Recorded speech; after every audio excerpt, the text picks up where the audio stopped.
आप जो बेलपत्र जो चढ़ाते हैं लिखा है नव पल्लवम, बहुत बड़े बड़े पत्ते नहीं और बिल्कुल छोटे भी नहीं, बीच के, ना तो बिल्कुल छोटे और ना बड़े। बेलपत्र की महिमा है, जो बेलपत्र आप चढ़ा रहे हैं वो बेलपत्र ऐसे उठा हुआ ना हो, मुड़ा हुआ ना हो, बिल्कुल सीधा, नव पल्लवम, नया हो और कोमल हो।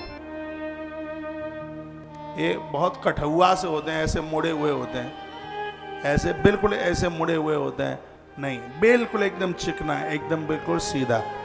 ना तो बहुत बड़ा हो पत्ता, नहीं तो इतने बड़े बड़े भी पत्ते आते हैं। ना तो बहुत बड़ा हो, ना बिल्कुल छोटा हो, नव पल्लव हो, कोमल हो, पल्लवित हो, धूल मिट्टी न लगी हो। नहीं तो कहा गया है कि बेलपत्र चढ़ाने से पूर्व एक रात्रि पहले गंगा जल में उसको डाला जाता है, दूसरे दिन उसको निकाला जाता है, सूती कपड़े से पोंछा जाता है और चंदन से उसके ऊपर ओम श्री राम नमः शिवाय जो भी आप लिख सकते हैं वो लिखा जाता है। जब उसके ऊपर वो सूख जाता है लिखा हुआ, उसके बाद महादेव के ऊपर उसको चढ़ाया जाता है। ये बेलपत्र चढ़ाने का विधान है। बात समझ में आ रही है कि हम ऐसे यूं ही बोल रहे हैं?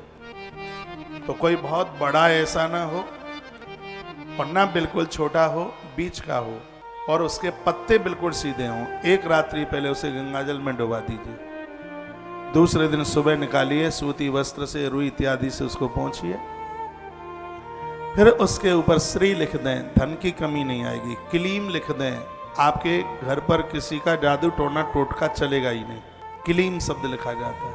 ओम लिख दें, इष्ट सिद्धि हो जाएगी। ये लिख करके राम लिख दें, हरिओम लिख दें, अपने इष्ट का नाम लिख दें और जब वो लिख करके सूख जाए बिल्कुल, फिर उसके बाद वो टाइम नहीं होता है, इसलिए कभी कभी 5-5 मैं भी चढ़ा देता हूँ, ज़्यादा से दिखाई देते हैं तो ज़्यादा चढ़ा देता हूँ एक साथ। नहीं तो ग्रंथ में लिखा है कि बेलपत्र चढ़ाने का मातम यही है, एक एक पत्ता चढ़ाएगा। ये नहीं कि बकटा भर करके ले महादेव, एक एक बेलपत्र चढ़ाने का विधान है। मैं कोशिश करूंगा कि अब एक ही एक चढ़ाऊंगा, लिखा है इसमें एक एक बेलपत्र, क्योंकि मैं जो भी कुछ यहाँ पूजा में करता हूँ तो मुझे देख के आप करते हैं, तो फिर मैंने बकटा भर के चढ़ा दिया तो आप कहाँ मानेंगे? आप कहेंगे जब महाराज ने चढ़ाया तो हम भी चढ़ाई देते। तो मैं इस नियम को फॉलो करूंगा। इसमें वर्णन है कि बेलपत्र एक एक चुन करके भगवान को ओम नमः शिवाय कह करके या 21 नाम भगवान महादेव के लेकर के और वह चढ़ाया जाए तो बड़ा प्रभाव है उसका अपने आप में। बोलो भक्त वत्सल भगवान की जय, श्री हनुमान जी महाराज की जय। बिल्व शाखाम समादाय हस्ते नव पल्लवम। देखो इसमें एक एक पत्ता तोड़ा जाता है, बहुतों को आपने देखा होगा पूरी डालियां तोड़ के लेके आ जाते हैं। ये बहुत बड़ा अपराध है, बेल की डाली ना तोड़ी जाए, एक एक पत्ते का उसमें चुनाव होता है।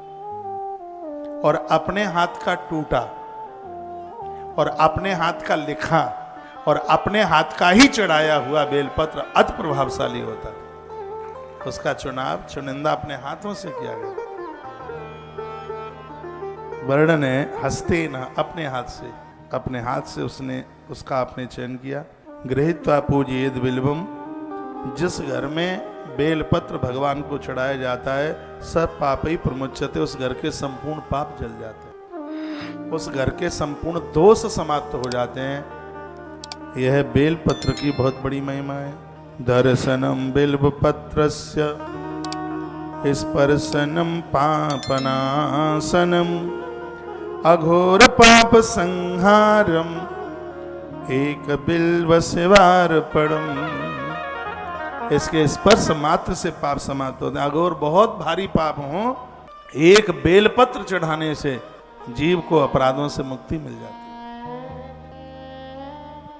इतनी बड़ी महिमा भैया इस बेलपत्र की। इतना ही नहीं, काशी वास निवासीन काल भैरव पूजनम। काशी में भैरव बाबा है, काशी में भैरवनाथ है और लोग काशी में जाते हैं भैरवनाथ का पूजन करते हैं। तो वर्णन क्या है, जो काशी में वास करता है, इसका अर्थ क्या है, जो जिंदगी भर काशी में वास करता है और वहाँ भैरवनाथ का दर्शन करता है, उससे जितना फल प्राप्त होता है 1 करोड़ बेटियों का कन्यादान करने से जो फल प्राप्त होता है, कोटि कन्या महादानम, वही फल श्रद्धा से एक बेलपत्र महादेव के ऊपर चढ़ा दिया जाए तो उतना फल प्राप्त हो जाता है। ऐसा बताते हैं महादेव की पिंडी पर जहां बेलपत्र चढ़ता है वो स्थान काशी हो जाता है। जहां पर बेल के बगीचे हैं वो स्थान काशी हो जाता है, अपने आप हो जाता है, ऑटोमेटिक। उस भूमि को आप काशी की माटी समझिए। जहां बेल का बगीचा है और उसके सानिध्य में यदि किसी की मौत हो गई, किसी के प्राण निकल गए, तो उसको वही मुक्ति मिलती है जो काशी में मरने पर मौत मिलती है, मुक्ति मिलती है। यह है बेल की इतनी बड़ी महिमा है। मैं फिर कहूंगा, बेल वृक्ष काटे नहीं, ज्यादा से ज्यादा उसे लगाएं, उसे उजड़ने न दें। झूठे मुंह से आंवला, समी, बेलपत्र और तुलसी, इनको झूठे मुंह से पत्तियां तोड़ी नहीं जाती हैं। इनकी शुद्ध नहा धो करके ही इनके पत्रों का, इनके पत्तों का चयन होता है। तो गृहीत्वा पूजयेद बलवम बिल्वम सच पापी प्रमुच्यते। तो वर्णन किया गया है इसमें, सच पापी प्रमुच्यते, उनके संपूर्ण पाप समाप्त हो जाते हैं। एक बात और लिखने के लायक है, बेल वृक्ष के नीचे बिठाकर एक ब्राह्मण को यदि भोजन करा दिया है, वह पुण्य 1 करोड़ ब्राह्मणों को भोजन कराने के बराबर है। इस लोग बोले देता हूं मैं, आपको विश्वास नहीं है तो श्री शिव महापुराण विद्येश्वर संहिता और अध्याय नंबर 23 और श्लोक नंबर 30, इसमें लिखा है, बिल्व मूले शिवरतम भोजे दस्तु भक्तिता एकम बा कोटि गढ़तम तस् पुण्यम प्रजायते। कोट करोड़ को कहते हैं। तो बेल वृक्ष के नीचे एक ब्राह्मण भी आपने जिमा दिया है तो उसका फल 1 करोड़ ब्राह्मणों को जिमाने के बराबर है। अब आप बताओ, आपके गमले में बेलपत्र होना चाहिए कि नहीं होना चाहिए? गरुए में लगाइए, घर के आगे कोई ऐसी खाली जगह है वहां लगाइए, लगाए।